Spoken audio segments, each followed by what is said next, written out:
Hello दोस्तों, आज हम बात करेंगे कॉल ऑप्शन के बारे में। हम इसके कॉन्सेप्ट को समझेंगे और इसका मार्केट में कैसे यूज करें, सब कुछ डिटेल में समझेंगे। तो सबसे पहले हम बात करते हैं कॉल ऑप्शन की। तो कॉल ऑप्शन क्या होता है? तो कॉल ऑप्शन एक फाइनेंशियल कॉन्ट्रैक्ट होता है जो आपको राइट देता है कि ये एक स्पेसिफिक एसेट है, जैसे स्टॉक, इंडेक्स। इसको आप क्या है, फिक्स प्राइस पर और एक फिक्स टाइम के अंदर ही खरीद सकते हो। कि जैसे कॉल ऑप्शन की क्या एक्सपायरी होती है, तो उसमें क्या टाइम बाउंडेशन होता है कि आप उस टाइम के लिए ही खरीद सकते हो। नेक्स्ट हम समझते हैं कि जैसे स्पॉट क्या होता है। तो स्पॉट क्या है कि जैसे कॉल ऑप्शन किस बेस पर ट्रेड करता है, कि किसी इंडेक्स बेस पे ट्रेड करेगा। जैसे कॉल ऑप्शन क्या है, किसी इंडेक्स का है, ये रिलायंस से स्टॉक का है या ये CDSL स्टॉक का है। तो जिसका कॉल ऑप्शन होगा, जिसके अंडर वो ट्रेड करेगा, तो वो क्या होगा, स्पॉट। तो कॉल ऑप्शन डिटेल में हम बात करते हैं। तो जैसे सीई प्रीमियम की बात करें, तो प्रीमियम में क्या होता है, इंट्रेंसिक वैल्यू होता है और टाइम वैल्यू होता है। तो टाइम वैल्यू क्या है, जैसे एक्सपायरी के नज़दीक में क्या है, जैसे ओटीएम स्ट्राइक में क्या होता है, टाइम वैल्यू ज़्यादा होता है। तो उस टाइम पे हमें क्या है, ओटीएम स्ट्राइक प्राइस नहीं खरीदनी चाहिए। नेक्स्ट हम बात करते हैं इंट्रेंसिक वैल्यू ऑफ सीई। तो इंट्रेंसिक वैल्यू ऑफ सीई का मतलब हो गया spot price minus strike price. तो स्पॉट प्राइस मान लो कि जैसे अभी क्या है कि निफ्टी का है, निफ्टी का स्पॉट प्राइस क्या हो गया अभी, लगभग 23,000। तो 23,000 क्या हो गया, स्पॉट प्राइस। तो 23,000 स्पॉट प्राइस हो गया, और स्ट्राइक प्राइस क्या है, मान लो 22,950 मान लो, या 22,900 मान लो। तो 22,900 क्या हो गया, ये स्ट्राइक प्राइस हो गया। अब इसको माइनस करने पर बचता है 100 रुपये। अब जो 100 रुपये बचा है, ये क्या हो गया, इंट्रेंसिक वैल्यू ऑफ सी। तो सी की ये इंट्रेंसिक वैल्यू हो गई। नेक्स्ट हम बात करते हैं टाइम वैल्यू। तो टाइम वैल्यू में क्या होता है, प्रीमियम प्राइस ऑफ ऑप्शन और इंट्रेंसिक वैल्यू। कि अभी जैसे 22,900 की स्ट्राइक है, तो इसका कॉल ऑप्शन का प्राइस मान लो कि आपने 200 रुपये मान लिया। ठीक है, इसका प्राइस कितना हो गया, लगभग 200 रुपये। तो 200 रुपये में से क्या हो गया, माइनस हम क्या करेंगे, इंट्रेंसिक वैल्यू। तो इंट्रेंसिक वैल्यू कितनी हो गई इसकी, 100 रुपये। तो अभी जो टाइम वैल्यू हो गया ना, तो इसमें टाइम वैल्यू क्या हो जाएगी, टाइम वैल्यू जो बचेगी वो 100 रुपये क्या हो जाएगी, इसकी टाइम वैल्यू। तो ऐसे हम ये निकालते हैं। आपको ये सब बेसिक कॉन्सेप्ट पता होना चाहिए, जैसे टाइम वैल्यू क्या होता है, premium price, intrinsic value, spot price, strike price. तो जैसे अभी इसमें क्या है, टाइम वैल्यू 100 रुपये है, तो आपने प्रीमियम कितने का खरीदा, 200 रुपये का। आपने समझो कि ये मंथ एंड में आपने क्या ही किया, 5-6 दिन पहले निफ्टी की एक्सपायरी से आपने इसको खरीद लिया 200 रुपये में।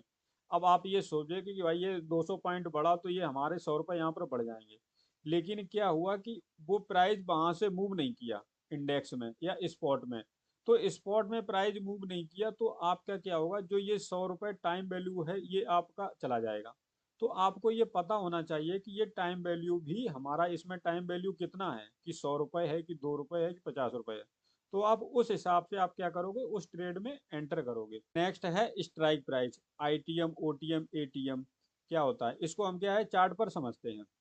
तो दोस्तों ये क्या है, निफ्टी का चार्ट है। तो निफ्टी के चार्ट में अभी प्राइस चल रहा है 23,090, 23,090 का। तो 23,090 या 23,100 स्ट्राइक मान लो, तो ये स्ट्राइक क्या हो गया, ये स्ट्राइक हो जाएगा अभी एटीएम। 23,100 क्या हो जाएगा, एटीएम हो जाएगा।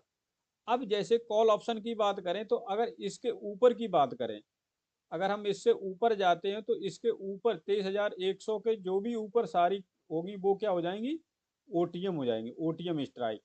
और इसके अगर हम नीचे जाएंगे, यहाँ पर नीचे साइड में, तो नीचे सारी क्या हो जाएंगी, आईटीएम।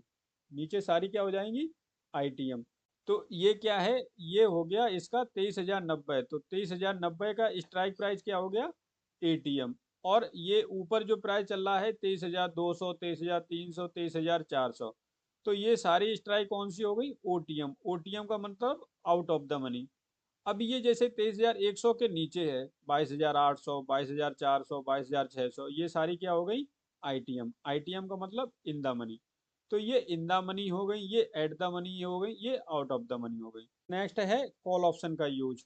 लेकिन कॉल ऑप्शन अगर बाइंग की केस में बात करें, अगर हम कॉल ऑप्शन बाय करते हैं, तो बाइंग के केस में क्या है कि लिमिटेड रिस्क रहता है, कि भाई अगर हमने 4,000 का प्रीमियम खरीदा, तो 4,000 का ही प्रीमियम जाएगा। तो इसमें टाइम वैल्यू कितना है, 3,987। और ये स्ट्राइक है 23,100 की। अगर यहाँ पर 23,100 के ऊपर प्राइस नहीं जाता है, कब तक, 30 जनवरी तक, मात्र 4 दिन। तो 4 दिन में ये 4,000 रुपये हमारे चले जाएंगे, मात्र बचेंगे कितने, 350 रुपये। और वो भी अगर 100 के ऊपर नहीं गया तो ये पूरे पैसे प्रीमियम क्या हो जाएगा हमारा, खत्म हो जाएगा। तो ये इसमें बड़ा लॉस होता है। पर सेलिंग के केस में अगर हम बात करें, तो अगर इसी स्ट्राइक को हम क्या कर देते हैं, सेल कर देते हैं, तो इसमें कहानी क्या होगी कि अगर प्राइस क्या है 23,100 या 23,200 के ऊपर नहीं जाता है तो हमें प्रॉफिट होगा। अगर 23,100 के ऊपर नहीं जाएगा तो हमें 4,000 का पूरा पूरा प्रॉफिट होगा। पर यहाँ पर यही बात है कि अगर आप स्टॉप लॉस नहीं लेते हो तो यहाँ पर अनलिमिटेड रिस्क है। तो हम इसमें अपना रिस्क रिवॉर्ड को कम कैसे कर सकते हैं, तो हम क्या कर सकते हैं, जैसे हमें पता है कि कॉल ऑप्शन अभी ये ऊपर जा सकता है, तो हम यहाँ पर क्या करेंगे कि ज़्यादा लॉस ना हो, तो उस वजह से क्या कर सकते हैं, एक कॉल ऑप्शन हम बाय करेंगे और ओटीएम कॉल ऑप्शन क्या करेंगे, सेल कर देंगे। तो ओटीएम कॉल ऑप्शन सेल कर दिया तो उसमें क्या होगा कि अगर इसमें हमारा टाइम वैल्यू जाएगा तो कुछ टाइम वैल्यू हमें क्या है, ये ऑप्शन सेलिंग से मिल भी जाएगा। और इसमें ज़्यादा बड़ा लॉस नहीं होगा, पर क्या होगा, ज़्यादा बड़ा इसमें प्रॉफिट भी नहीं होगा। अब जैसे इस केस में यहाँ पर देखिए तो यहाँ पर कितना है, 2100 के लमसम आपको लॉस है और 2800 का प्रॉफिट है। अगर प्राइस यहाँ पर क्या हुआ 23,100 के नीचे रहा तो आपको ये लॉस हो जाएगा, और अगर 23,300 के आसपास चला जाता है तो आपको ये 2800 का प्रॉफिट हो जाएगा। तो अगर हम बियर कॉल स्प्रेड करते हैं तो यहाँ पर क्या है कि हमें क्रेडिट स्ट्रेटजी हो जाएगी। यहाँ पर हमारी क्रेडिट स्ट्रेटजी का मतलब है कि अगर हमने 23,100 का कॉल सेल किया है तो यहाँ पर जो 173 ये प्रीमियम है ये पूरा हमें मिलेगा, अगर प्राइस क्या है 23,100 के ऊपर नहीं जाता है। पर यहीं पर क्या किया हमने, अपने रिस्क रिवॉर्ड को कम करने के लिए क्या किया, 23,300 की कॉल को बाय भी कर लिया। हमें 173 मिलेंगे पर क्या होगा, हमारे 86 रुपये चले भी जाएंगे। लगभग लगभग हमें यहाँ पर क्या होगा, 90 पॉइंट का प्रॉफिट होगा। तो 90 पॉइंट का प्रॉफिट होगा, पर यहाँ पर क्या, ना तो अनलिमिटेड लॉस है ना अनलिमिटेड प्रॉफिट है। तो आपकी स्ट्रेटजी यहाँ पर आपको पता होना चाहिए कि अगर प्राइस 23,100 के ऊपर गया तो हमें लॉस होना चालू हो जाएगा, तो आप यहाँ पर एग्जिट कर सकते हैं। और 23,000 के अंदर रहा तो हमें प्रॉफिट होगा। तो आप क्या है, इन ऑप्शन को क्या कीजिए, स्ट्रेटजी के थ्रू भी आप यूज कर सकते हैं।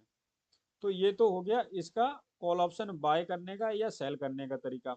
तो नेक्स्ट था जैसे हेजिंग। तो मान लो कि सपोज करो कि आपके पास में कोई एक स्टॉक है और वो स्टॉक क्या है, उसकी कीमत अभी है 1200 के हिसाब से। ठीक है, किसके हिसाब से, 1200 के। अब इसका लॉट साइज क्या है, लॉट साइज है मान लो 500। लॉट साइज कितना है, 500। तो आपके पास में मिनिमम क्या है कि अगर आपके पास में 250 क्वांटिटी है, ठीक है, ये स्टॉक की आपके पास में कितनी क्वांटिटी है, 200 क्वांटिटी है।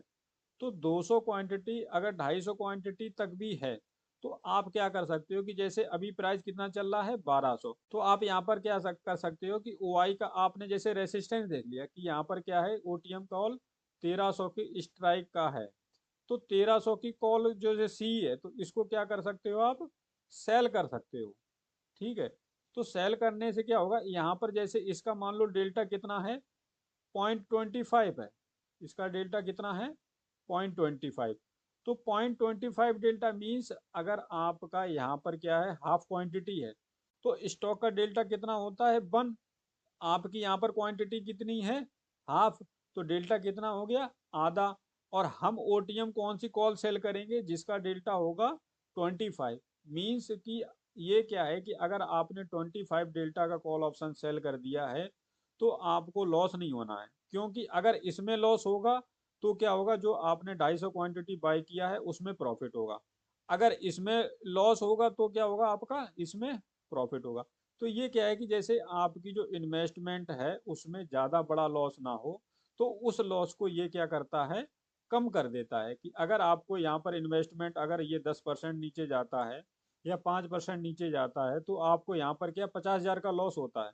तो आप अगर ये कॉल ऑप्शन सेल कर दोगे तो आपको यहाँ पर लॉस लगभग 20 से 25,000 का होगा या 30,000 हो सकता है।